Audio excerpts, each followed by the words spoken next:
Magandang araw. Ako po si Mark Lester Lirag at ito po ang aking daily devotion ngayong April 14, David's Death.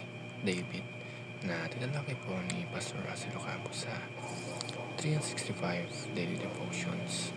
At ang Bible verse po yung araw ay galing sa 1 Kings chapter 2, verse 10 to 12. Sabi po ay, The Death of David. Then David slept with his fathers and was buried in the city of David. And the time that David reigned over Israel was 40 years. He reigned 7 years in Hebron and 33 years in Jerusalem.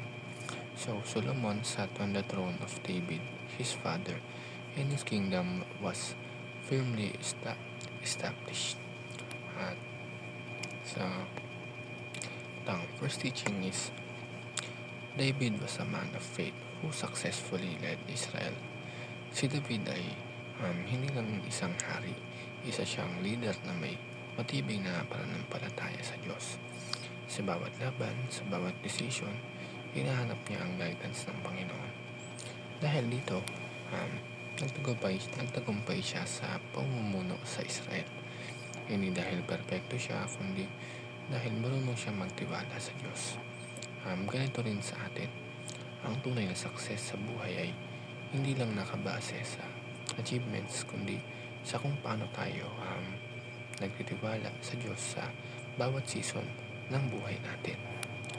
Ang second teaching, David was imperfect, yet he remained a man after God's own heart. Isa sa pinaka-powerful na truth tungkol kay David ay ito. Hindi siya perpekto.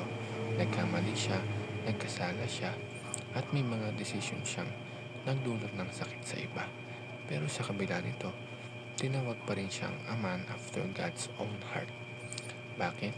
Dahil marunong siyang magsisi, marunong siyang bumalik sa Diyos, hindi siya nagstay sa kasalanan.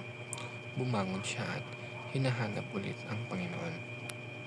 Ito ang reminder sa atin, hindi hinahanap ng Diyos ang perfect na tao. Hinahanap niya ang pusong handang magbago at manatiling malapit sa Kanya. Ang last teaching is, David was a great composer who wrote most of the Psalms.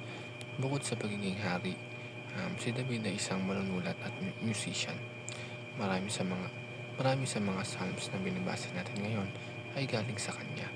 Mga awit ng papuri, panalangin, pagsisisi at pagtitiwala sa Diyos. Ipinapakita nito na ang relasyon niya sa Diyos ay hindi lang public, kundi personal. Ganito rin dapat tayo. Hindi lang tayo lumalapit sa Diyos kapag may kailangan, kundi araw-araw sa tahimik na panalangin, sa pagsamba, at sa pakikipag-ugnayan sa Kanya. Yun lamang po.